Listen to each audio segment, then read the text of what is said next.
everybody. I'm dating expert Hayley Quinn. Welcome back to my channel. I'm really excited for this interview. It's with Sirhud. He is somebody I stumbled upon on Instagram because I am that and this is not just another shallow opportunity to promote my Instagram, which is lagging behind YouTube at Hayley Quinn X, in case anybody's interested. But it's also because, you know, there's a lot of stuff you can stumble upon on social media. But I was actually super impressed with Sirhud's perspective on things. I really want to bring a male voice into the picture. Also, if you look at some of his video titles on YouTube, and I will definitely be putting a link beneath them, my initial reaction, which was like, huh? What do you mean? He hates women? Men what? I don't, the masculine always has to be dominant. What? Yeah. A lot of it was stuff that I thought I might find to be confrontational, but actually after we had a conversation on the phone last week, I realized that his teachings is something I want to bring to you, and I really value his perspective. And I think it's really awesome to have a man who's focused also on teaching and empowering other men onto this channel. So to kickstart, one of the things that really stood out to me in one of your videos is when you said that part of your reason that you got into teaching this was because actually you wanted to help women, because you recognized that women were saying, where have the guys gone? And you thought that the way that you could help women was to empower more men to become better guys. Yeah, because ultimately I've got only one penis and I cannot make all the women happy with it. So I needed to improve the quality of the other penises in the environment so that, you know, women could be happy enough. Right, because we're living in strange times, I think, where we have guys doing men's movements, like men going their own way. And we have women saying, where have all the men gone? That is a question that I get asked all the time. So in your opinion, what do you think is happening where, you know, men and women just don't seem to be meeting one another in 2018? I mean, I think there's a lot of stuff going on because on one side, women, I feel like, okay, so I don't want to blame anyone for anything, because a lot of times, you know, people turn out to be a certain way simply because of the conditioning that they got used to, you know, when they were young. So when it comes to women, I think that on one side, there's obviously the victim mentality, you know, where they think that because girls since childhood, they kind of get exempted from a lot of tough things out of, you know, the virtue of being a girl. So they kind of get things a bit easily, and, you know, so they think that if something is wrong, it's not their fault, it's something external. All right. So on one side, there is something like that. But on another side, like if we talk about something, you know, in the evolutionary dimension of things, then I just feel that the dating preferences of men and women change over time, because men at the start, and this is like, this might come across as something controversial. I personally believe that men are romantics and women are realists. All right. Because I find, even having gone through that journey myself, when men are young and they've become attracted to a girl, they think about love and marriage and babies, you know, at the young age of things. And when a lot of them who are born nice guys, when they get hurt, then they go like, okay, you know, I can't be like that. I have to learn how to attract them and, you know, not completely be open and vulnerable. And they turn around. And women at the start, they're obviously not as giving. They're very choosy because, you know, they're youthful, they're beautiful. So they're getting a lot of attention. So they start being ruthless when it comes to filtering out the guys in the high school and the university whom they date. So they end up being extremely choosy at the start, and the men start off with, you know, just giving everything and like begging and needing stuff from the women. And what happens is that as time goes on, these two situations reverse. Why? Because men, when they're young, they're stupid, one, and they don't have enough value within themselves because they haven't built themselves up into, you know, anything significant. So as time goes on, men end up increasing what we would call, in the whole evolutionary side of things, their sexual market value, because they end up becoming men with, you know, who become more attractive because now they're mature, they've got age on their side, they've learned how to, you know, do a few things, hopefully by the time they're 27, 28. So now they start getting a lot of female attention from young women, and for them to get sex and, you know, short-term relationships become very easy for them, you know, compared to like when they were struggling for it when they were very young. And around the same age, those women who are now 27, 28, they have been through their ruthless, you know, phases, and now they want to settle down. So now they want someone who will dedicate themselves to them. But now they're seeing all these men in their peer groups and stuff like that, just, you know, looking at women only as short-term things. So that is the flip in the whole dating dynamic that I feel, you know, evolution and nature has been very cruel in, it causing that imbalance between the preferences of men and women. So that is one thing. On another side of this entire conversation, there is the fact that we all want what we cannot have. Whatever is scarce is attractive to us. So women obviously want a high quality man, that their prince charming, or the one who will become the father to their kids, as well as be the one they fall in love with, will be the perfect provider and the protector. But they forget that, like something which you talk about a lot, like ownership and personal responsibility, that in order to get a high quality man, are they being a high quality woman in the first place? Are they making sure that there's something which a high quality man would prefer sacrificing his short-term sexual escapades or whatever the preference is in order to be with this high quality woman? So that is another thing which is absent from a lot of women's perspective. So they think that it's always the men who are at fault, and where have all the good men gone and stuff like that. So I don't know if I'm making sense on that. It does. I mean, I'm going to a couple of things I'm going to pick up on with that one. Yeah. I guess that something to think about is, I don't feel that women would, definitely not most women anyway, who are healthily well adjusted, would consciously see themselves as being ruthless. And I think I can understand though how that would come across, because when I'm working with younger guys, they are experiencing that same thing. They're just getting a lot of no's early on. They feel like nothing that they can do is going to get them anywhere, and that breeds frustration, because if you don't have physical contact or sexual options, of course people are going to start to feel hurt and distressed as part of it. So I get it, and I can understand why that would lead them to believe that women are acting ruthlessly, and some people are ruthless, full stop. However, first of all, that only favors women of a particular look. Lots of women won't be judged within our current, whatever it is, society or infrastructure, as being physically at that level of being desirable. So they will feel aggravated by that movement as well. And likewise, I think that women don't knowingly feel like I'm being ruthless and dismissive most of the time. Most of the time, it's just, there isn't that, I guess, that awareness of how am I, and which is a useful thing for men and women, how are my actions now impacting this person? Was that a kind thing to do? Am I taking my level of personal responsibility? And I think as women mature, and they maybe they want to have long-term relationships. And I think another thing to pick up on is most women, most people want the same things, but some people don't. That's when they start to enter into a process of thinking, well, why isn't this working for me? It's always easy to get boyfriends when I was younger. I may have chosen some bad ones, but now where have all the guys gone? And entitlement is something I like to talk about. I agree that women are socialized in a different way to men. I think that has positives and negatives. I think that part of it is that you get kind of shielded more, you little princess. But the other side of that, I think as I've grown up as a woman, looking back on the past decade, there were times where actually that being an attractive woman felt threatening. It felt there was no space to be respected in other things that I was interested in. So I'm just trying to build this up because I want guys to have awareness and empathy that it's not all like being an attractive woman is not a bed of roses. It can feel quite scary, and that everybody wants something from you. And how when you're an inexperienced young person, how do you make the right decision points about the right guy to invest your time in? I can certainly say, even as a woman, I think it's quite smart. I fucked it up on several significant occasions. And it was part of because I was in this fantasy world of the fairy tale. It was because the signs that I'd been told to look out for of this is the magical, this is Prince Charming, he's awesome, in fact, didn't line up with who was a person of good character. I, of course, had a slightly unusual upbringing. That I think I had the anti-princess upbringing because I was brought up to be. I was born as poor as you can be in a country like England. I had a job when I was 13 years old. I used to wash dishes.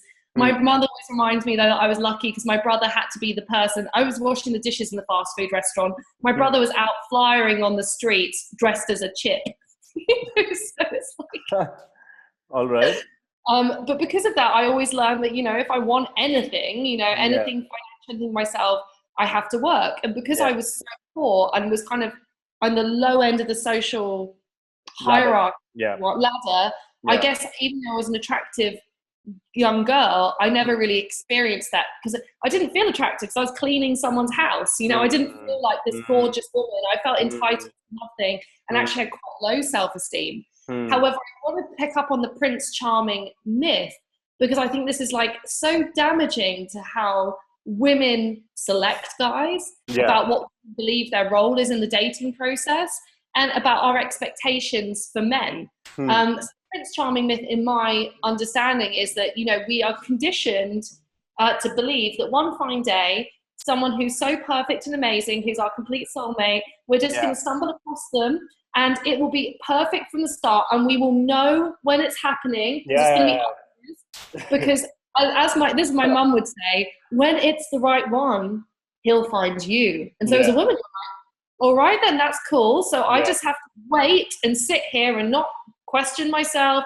not think maybe I need to be proactive about this, because one day a guy is going to turn up who's so fantastic, who's so superhuman, he solves my entire life for me, and there we go, I'm married and it's done. And this is what worries me when I hear women now saying things like, oh, I really want to find the one, I'm going on 5 dates a week, you know, because it's almost like, what is so bad with your present that you need so desperately to find another person to complete you? And also that expectation we place on first dates and first meetings is so disproportionate to how men and women connect with one another.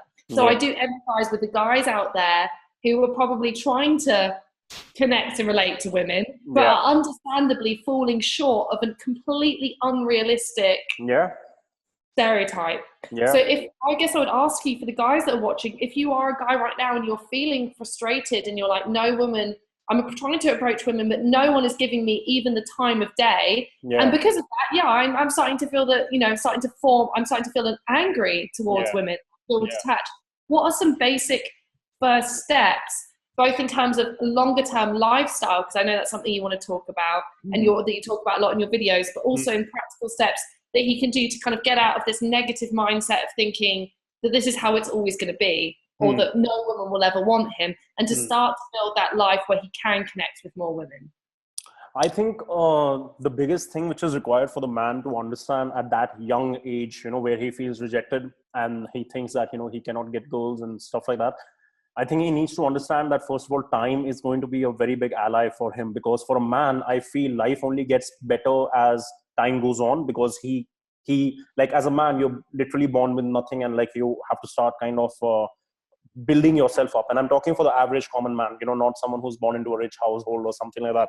You have to build yourself up, and you have to build your empire, as we talk about, you know. So for the man, I think in a way he should not feel angry and rejected and, you know, negative, because he needs to understand that beauty which he's so desperately trying to get a hold of, and that beauty which might have rejected him, which again is not the case with all girls, but somebody who rejected him in a very heartless manner and an unkind manner, he needs to understand that their beauty comes with an expiration date, you know, that it is transient. So in a way you can say that is karma, you know, it'll come back to bite that person in the ass. So on one side, he needs to stop caring about other people, but on the inside, he needs to understand that if he educates himself at that young age, every major life decision that he will make, when it comes to dating, when it comes to his career, when it comes to his education or whatever it is, every major life decision which he will make, if he educates himself on society and why people behave the way they behave and what attracts men, what attracts women,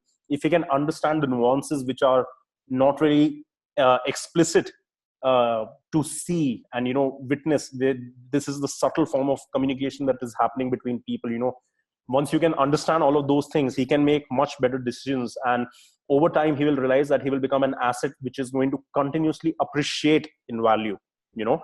So for someone who's young, in terms of the practical steps, obviously he needs to start doing things when he's young that make him come across as an attractive potential mate, for which he needs to you know, look after a few things, such as his basic presentation, for example. And, you know, what can he do to come across as someone higher status, someone who the women would actually get attracted to. All right. So for that, he needs to understand that he needs to stop doing what everyone else is also doing, which is why he and his some of his friends would be failing with the women because they all are trying the same thing and they're begging for attention and being needy and giving up all self-respect and self-esteem in order to get someone. So you have to learn to stop that and practice resilience and practice how to say no and not settle for something lower. Because if they start settling for something lower, then in their own mind, they're going like, okay, I'm only worth this much. All right. They should be worth something much higher. But at the same time, during that young age, they should start working towards making themselves deserving of something much higher quality, So education and on the other hand, implementation of all that education, like the self. And I think it's really interesting what you said about settling and being able to say no, because I know our standards in society, we judge each other, have been historically different. I think they're becoming more equal at this point in time, at least where I'm based. Yeah. So for the women out there listening, I would say the same thing, like learning to say no is valuable. Yeah. You don't need to have a boyfriend. That doesn't make you any less of a woman. If you don't connect with him, that's fine. Yeah. If you so exiting that settling mindset is important. And whilst looks for both men and women fade, you could argue that traditionally men, as they've been older, have been thought of like a 50-year-old guy has been seen as traditionally hotter than a 50-year-old woman. I think there's some again, that's changing and shaping. But I think for everybody who's listening, male or female, to focus on building a life of value, not kind of resting on your laurels and thinking that life owes you something or coming to you. Yeah. And as a woman, you know what you can be, even if you're listening to this and you're a woman who's, I don't know, late 30s, 40, 45, 50. I have some female clients that are 55, 65. And the thing is, especially in an area like London where there's so many people that you can potentially meet. In fact, the world, there's loads of people in the world. Yeah. You can always meet someone, even if you don't fit the perfect brief of you're like a guy who's 5'6", or you're a woman who's 65, or you are this race or that, whatever it is, even if you don't fit what most people want, there is still a huge amount of people who will be open to dating you if you can connect with them in a way where and you've developed yourself as a person. If you build that life of value and respect. Yeah. However, I think a problem that I hear as well from women, to flip this around, is that they would say, and maybe that you have some insights into this, that they feel why they're saying, where have all the men gone? Which I think is a kind of a silly question, because obviously they're half the population. But part of that is because they feel that men are not growing up. Like this, they say the Peter Pan generation of lost boys. So that would be women who are at a stage where they are looking to find a long-term partner. Maybe some of the guys are exploring, having lots of dating options. But loads of guys, they feel, wow, this guy doesn't have his life organized. He's actually, I'm more educated than he is. Yeah. I've got a more solid career than he does. Yeah. They don't necessarily value guys yet, and I would argue this is a bit incorrect in terms of a man's ability to be supportive towards them. So a man as a supporter is not viewed positively right now. Yeah. And so the women is women feel like there's not enough men who are on their level within the dating pool in order to meet. And it's because guys are spending a lot of time. I think they're saying that in today's society, we're almost spending another 10 years, sometimes more, living as teenagers, because there's no one's forcing us to mature unless you have those life circumstances. So what could you say to the guys, because I feel strongly that there's a point where you do sexual exploration, that's great, but part of being an adult is you can't be a lost boy forever. Correct. This video that I sent you, God, I wish I could remember I think it was Jordan Peterson. Something with the man-child, something like that. The man-child, which is true, which is, there's nothing attractive about a man who still thinks he's a child, or anyone. I completely agree with you. There's nothing attractive about that man in the long term, but in the short term, I'll tell you what happens, because now these women are facing these problems, right?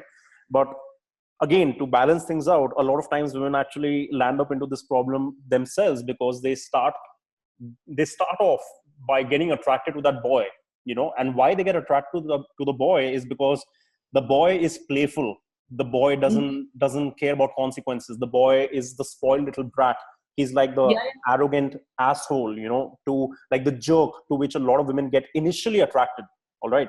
So in terms of initial attraction, it actually ends up working for a lot of women and men, that they do get attracted to this kind of a personality. where women start suffering is when they start realizing that there is no long-term potential with this kind of a guy because he's not sorted in his own life. So that is from the women's, aspect of, they do get attracted, and then they end up blaming the guy. So in a way, partially, they need to understand how they can start filtering out who are the real men, who are the men who have their playfulness and their boyish charm under control. Like they use it when they have to, but when the time comes to be serious and be a man, like at that time, they are able to play that role also because their masculinity is well developed. All right. Yeah. So, but what I'll say about it's something which I've actually spoken about in a video on my channel. I think it's called King, Warrior, Magician, Lover. And it's basically like, if you study a little bit of sociology or anthropology and, myths, ancient myths of how boys used to be initiated into manhood through some kind of ritual. All right. Where in ancient tribal times, like you would be, all the boys, when they would reach, let's say, adolescence or teenage years, they would be sent off into the forest, and whoever comes back with a dead cheetah on his back or a dead panther, like you get to be a man now and defend the tribe, and you get the right to marry a woman, compared to a guy who might fail that trial or that test in the forest and comes back and doesn't come back because he fails and he dies. So he's not worthy enough of he's not been able to initiate himself into manhood because he does not possess the genetic metal or like just overall the qualities required.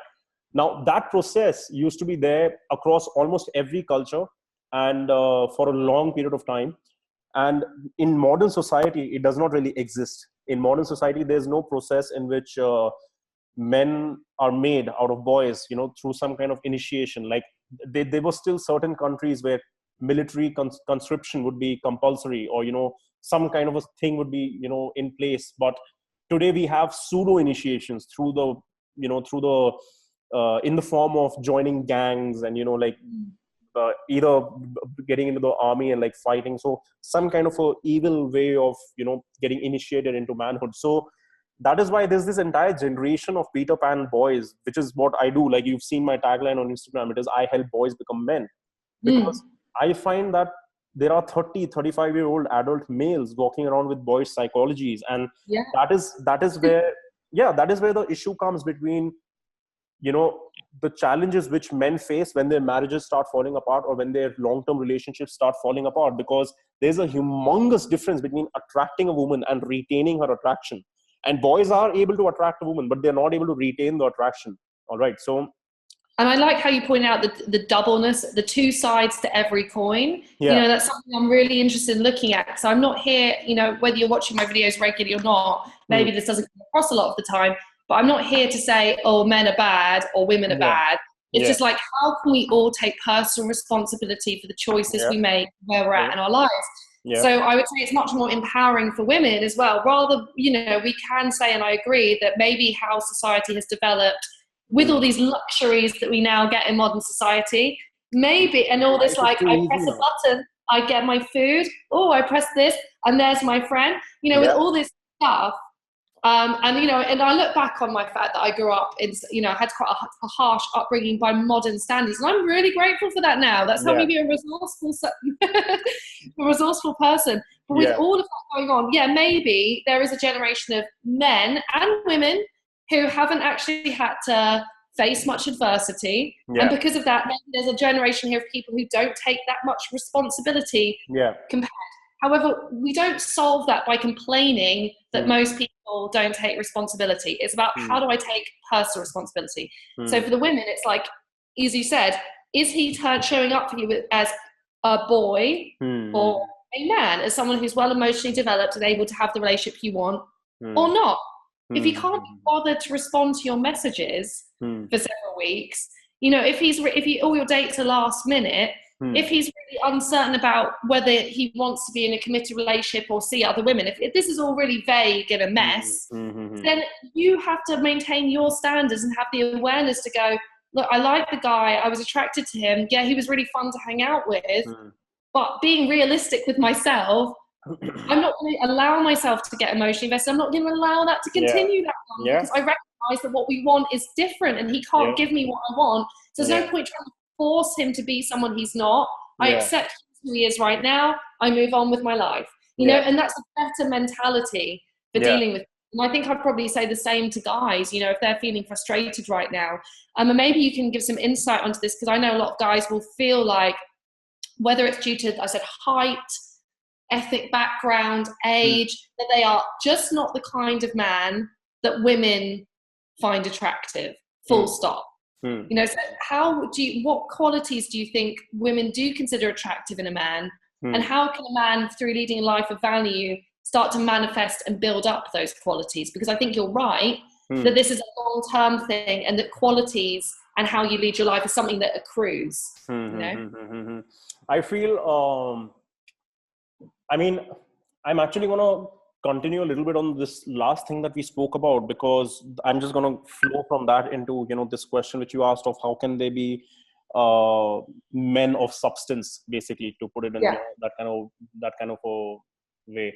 But basically, like, what ends up happening is that, you know, because when you mentioned that a lot of people have not gone through adversity, be it men or women, and that's why they end up, you know, making wrong choices or not taking up responsibility or thinking that they deserve stuff or entitlement and all of that, is that a lot of us could do with a kick to our backside. Like, a lot of us need a kick in our ass. And, you know, because we live in a time where, as you mentioned, everything is too easy, and it's almost made to feel like, oh, you are beautiful, you're an amazing human being, you deserve shit. No, you don't deserve shit. You need to do shit in order to deserve shit. So and you know what happens, there's a lot of, like, in India you would see this a lot, because India, or even Ireland, because Irish mammies, as we say, or, you know, Indian mothers, like, they end up protecting, as if we talk about men, they end up mothering the child and the son so much that the son never ends up growing out of that, and never learns to wean off and just be on his own and actually become a man and learn how to give a household to a woman. All right, like, to put it in that ancient terminology. But basically, they end up, you know, being the Peter Pan boys and being attractive to certain women, but then in the relationship they end up trying to replace the mother, you know, the archetype of the mother, as again Carl Jung or Sigmund Freud would put it, with this new girl. And they start looking at that girl as someone who will look after their everything, such as washing dishes, you know, sorting out their clothes, their basic life, telling them what to do, while they'll sit and play video games, you know. So them looking for this replacement, of replacing that mother figure in their head with this new girlfriend, that is also because, so one is the childhood thing, you know, of, like, the parents, like, parenting too much and mothering too much and them not having faced any adversity. And then on the other hand, it is because they lack those traits which would make them a man of substance, which comes to things like purpose. All right, something which a man, like, I always say that if as a man you're chasing women, or like if a particular woman is your number one thing in life, then you will always fail, because I personally feel that a woman will be attracted to you as long as she is not the number one priority in your life when it comes to your mission or your objective with life overall, not just love and stuff like that. I'm not saying that put the love of your life on the back burner and go on to Tinder and just hook up with someone, not in terms of that priority, but in terms of life. If you don't have your own mission or your own purpose, and you're not creating something of your own which is coming naturally to you, which is something that, I'm so sorry, my table just fell a little bit below. Oh my god. Yeah.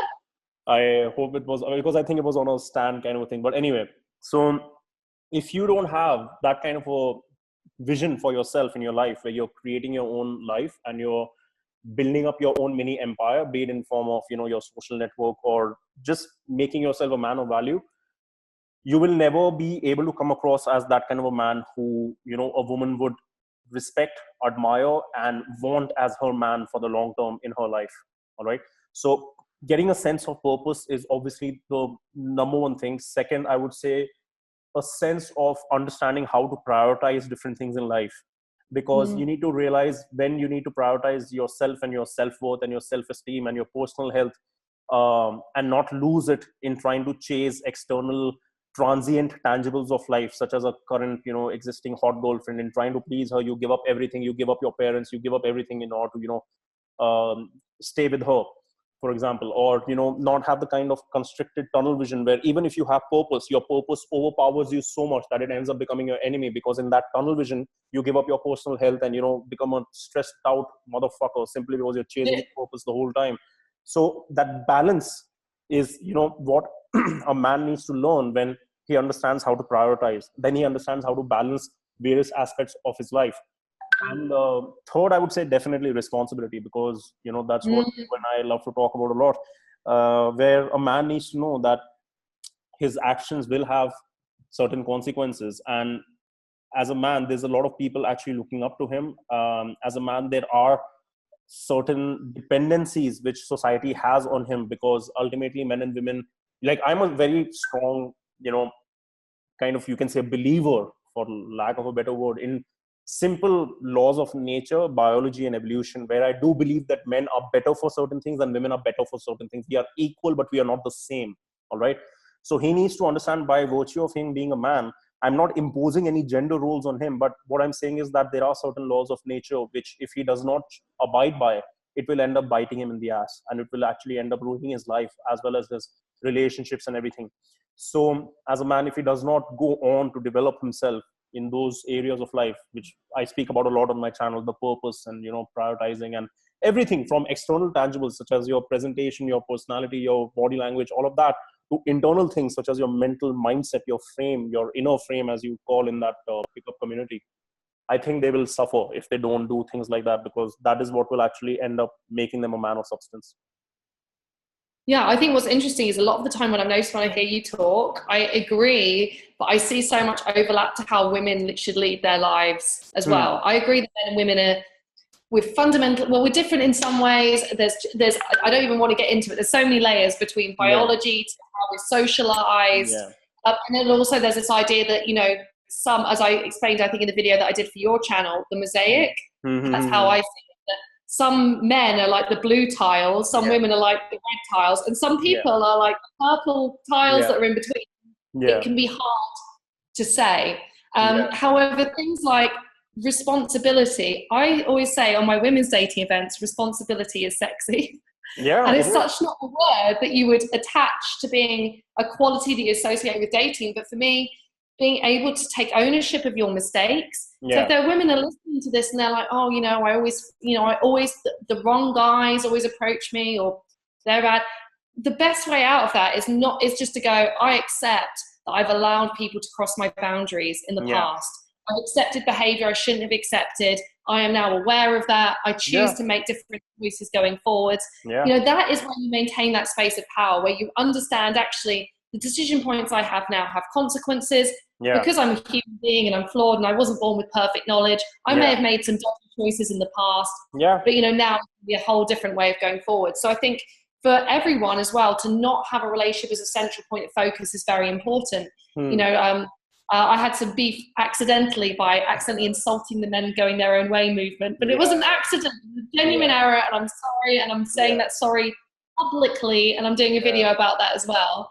But it was, that's a prime example of you demonstrating responsibility, because you're apologizing for something where you might not even be wrong, but just for the sake of everyone else and for the sake of your own learning. Because if you don't understand when you went wrong, and if you don't accept, you will never be in a receptive mindset where you will have room to grow, because you just think that you're perfect and that the guy was always wrong, or that your partner, everyone else is wrong. It's like, so here's my formal apology, but I'm doing a whole new video about it. I didn't research it properly enough, film the video too quickly. I didn't check the edit, and I should have done, and I should have interviewed somebody who was an expert in that subject matter, which I'm not an expert in, because it's not usually what I talk about, but I'm rectifying that, because I think, like feminism, men going their own way, there's going to be parts of that movement that I'm going to personally strongly disagree with, but I feel like if it's a movement, people really care about that, and you have to treat those subjects with respect, research them properly and thoroughly, and I didn't do that, so that's my apology on that front, and it is genuine. But I feel like accepted, Hayley. But I would also, but the thing is about that thing, now I read it, I'm like, oh my God. So whilst I see it in a different way, because I am obviously a woman, I don't believe that men or women that a relationship should be the central focus of your life, because that just ruins your whole psychology and outlook. As I told you this story about this girl that I heard of who was going on 5 dates a week because she really wants to find the one. I mean, first of all, I would say for everyone as people, time is our most valuable asset. It's like the one thing we can spend, we can't buy it. So how you possibly meet 5 guys a week that you think that you are genuinely curious about, that you feel like this could develop into something, or you just have that level of physical attraction to. I don't think it's possible. So because of that, that makes me feel that that person wants a thing. They don't want a human. They want a relationship status to justify their life, you know? And I think that's where I think people start to make really bad choices. So I think having relationships is a balanced part of us being human beings, which is why I wouldn't say that all men shouldn't go their own way and women shouldn't go their own way, if possible. You know, should be open-minded to exploring relationships with one another, and also open-minded to having periods of time ourselves, as in what happens.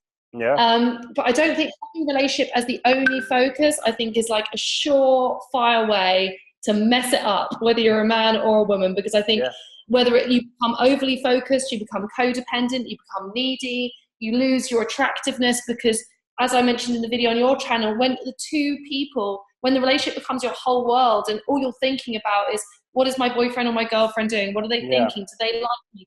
Do they like that other person? They haven't messaged me back. That downvotes your identity as a person. And it moves you off being able to build up those assets that you talk about, that when you do have purpose, that build up over time. And that's what makes you attractive. So I think even for the guys or the girls out there, who are guys, women, or anybody who's watching, even if you don't feel that currently society, whatever it is, whether it's your sexual preference, your background, your age, you know, whatever it might be, you don't feel like you are the kind of person that the world finds attractive. You can overpower that system, that mechanism, having a sense of purpose and a sense of self-identity and good boundaries around what you'll accept, rather than just settling. No, I actually agree with the entire huge rant almost which you went on. Because it is at least 10% apology. No, it should be common sense, but for a lot of people it is not. They just feel like, you know, they'll remain in the same place and other people should adjust themselves according to them. But they don't realize that we are the organism in an environment where we need to adjust to the environment. Like, a lot of people have this humongous view of their own self. Like, in everyone's mind, there's this image of the self, and they are the number one priority. Like right now, if I tell you that, you know, you just shoot yourself in the foot, or you let 50,000 people die in Africa, a lot of people will go and, you know, let the 50,000 people die. You know, even if you ask them this as a hypothetical question, a lot of people will give you the, you know, the idealistic answer. Oh, I would love to shoot myself in the foot. But you give them the gun, and then a lot of them will not do it. But that's where it comes into, you know, accepting where you might be falling short as a human being or as a partner to the other person. And you know what, I'll actually give you a quick hack which you can tell your guys and your girls going forward. So I always advocate, and I've been doing this myself for a long time, I don't go for a first date straight away, you know.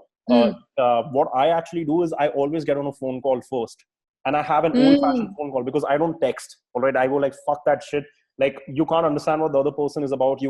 They sometimes misunderstand you. You cannot express your personality, your humor.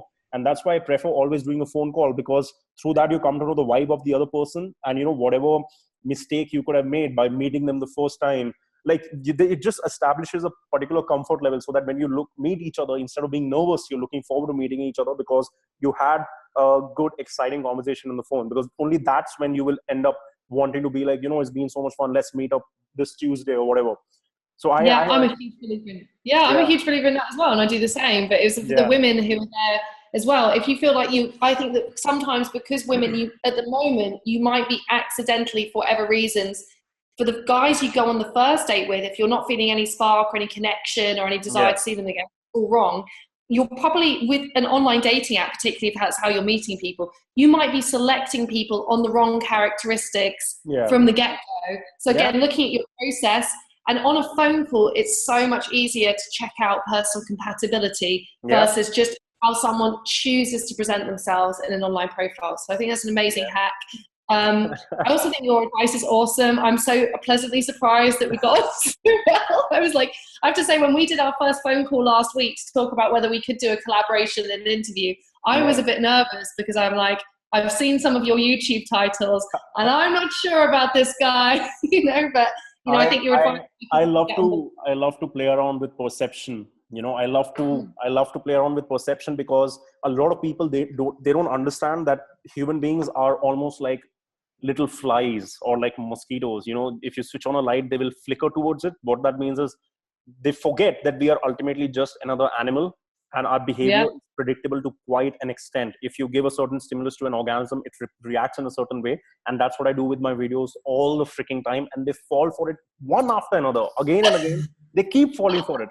And so many of them will still not understand and be humble enough to understand, or that, oh yeah, I can make mistakes, or I could make wrong judgment. You know, a lot of them will still feel that, you know, I don't know what, I mean, it's just stupid when people think that, you know, they're the number one thing in the universe and they're the supreme being and everything else should happen to make them happy. Nope, that's not how it works, you know. No. And yeah, So, even I'm glad that our thinking matches a lot. Like the more we talk, like the more we are vibing in a way. yeah, absolutely. So I think on that bombshell, we can say, guys, the universe owes you nothing. Sorry. Yeah. But the good news is, without hopefully shooting yourself in your own foot or making too many YouTube titles that piss people off most of the time, what you can do is by taking personal responsibility, whether that is to cultivate a better lifestyle, meet more people, enforce your boundaries, say sorry when you mess it up, because we mess it up because we're human beings as well. These are ways that you can become powerfully more attractive and cultivate more success, both romantically but also in business and just general life as well. So I'm going to put some links to your Instagram and your YouTube beneath this video. But if people want to check out these wildly controversial video titles that are going crazy, especially in India right now, where can they find out? You know what was the most shocking thing? In a place like India, I launched my YouTube channel video, which was how to lick pussy. That's how I started off. All right. Yeah, that's a bombshell. Yeah, my parents thought I was doing porn. You know, my friends went crazy. They were like, what is he talking about? And I honestly did it because I wanted women to attack me and, you know, feminism to attack me and shit like that. Because people love to talk and share something which is negative. Very rarely would people talk about positive stuff and share that, oh, that person is doing a good job, check it out. Nobody does that. But what ended up happening is that it backfired. And I don't know whether it was a good backfire or a bad backfire, because it backfired that Indian women started coming out from behind closed doors and going like, Sarah, thank God someone is thinking about us also. Because it's true. It's true. You know, India. That's good. And you know what? Women are not out there. Again, like I'm going to add a little feminist take on that. But again, women, it's wrong to think that women are not sexual beings and that the guy has to do something to convince the women to have sex. Because, you know, we women, we hate sex. No, we don't like I believe women are way more sexual than men are. I personally, if I could have the choice to be born again, I want a vagina, because it can be pleasured in so many different ways. All right. Because with a man, it's just one thing, you just rub it and that's it. But with a woman, like, everything is a sexual organ, from her tongue to her lips to her skin, like her feet, everything is a fucking piece of art. And, you know, you can view that art in so many different ways and enjoy it. And I just feel like it's painful to see that a lot of guys are so hell-bent on just achieving the sex that once they get to that point, they don't know what to do. They don't know what to do with it. Exactly. And that's it. And the guy's like, oh, well, you know, I hear that a lot from guys in terms of, and again, this is how I think how they've been taught in the past, which is like, oh, we got this far and she allowed me to touch the boob, but how do I get to the stage where we're fully naked? And I'm like, listening to this, I'm like, that isn't sex. That's going after a particular goal that you're trying to check off the list. You need to, if you're a guy in that position, you need to think, what's her experience? Am I pleasuring her? Am I creating an environment where she feels trusted? Does she feel relaxed? You know, am I offering value to this? I think this is a whole other video though. My God. It is, because, you know, that was so shocking. Because in a country like India, because of the, you know, the conservative mindset that generally the population has, which has been changing a lot. But like, you know, sex is something so voodoo. Like even our parents would not kiss each other, you know, in front of us, or they would not, like everyone acts like something like sex does not exist. And despite the fact that India is the country where people probably fucked a lot, that's why our population is so big. All right. Yeah. So they don't realize that. They don't realize that babies just don't fall out of the sky. So when nobody talks about it, and then when I came out with something like this, that's why the women turned out to be happy. Because guys in India, because it's such a voodoo or a taboo thing, that they are so scared of this entire conversation or this entire topic, that and because they feel like, they're not going to be allowed to engage with women because of parents or, societal pressure and stuff like that, that once they finally get there, and like, I'll be honest, I think Indian women are probably one of the worst people in bed out of all the guys across the world. I think Indian guys, not that I've tried Indian guys, but like not that I've tried them, but I think like they, like, based on what I hear and the feedback that I get once I'm with somebody who's an Indian woman, and based on her reactions, it makes me go like, okay, like I didn't even touch her yet and she's already going crazy. So yeah, like she's probably not used to anything good, so I find that is somewhere where I'm really trying to help out guys a lot, because they need to learn how to appreciate that other human being and the body that they possess. Yeah, and to understand that women are not sexual and men have to convince them into it, but women are very sexual. They're just looking for opportunities where they feel that attraction and safety to explore. Yeah. So if you want to see that video, what a teaser that was. Can you give a shout out to your YouTube channel and where they can find you? It's my name, Sirhud, Sirhud, space Kalra, Kalra. There's just one idiot in the entire world with my name. So if you write that anywhere, it's going to be me who's going to pop up, be it Instagram, be it YouTube, wherever it is. So yeah, they can check me out there. Absolutely. I will be putting those links right beneath this video. I have to say massive thank you for coming on my channel. I've really enjoyed it. Welcome. I look forward to more conversations in the future. And the guys definitely need to check out the video that you've done on my channel, Definitely. I thought it was awesome. So thank you so much for sitting through us. I know it's been a long but hopefully amazing interview for you. We've really enjoyed filming it. Subscribe, share, comment if you liked it, didn't like it, thought we were talking a load of rubbish, want to call me some names. Yeah. Well, whatever you want to do, write down, share, and I will be back again very soon with another video. So thank you for watching. See you guys. Bye.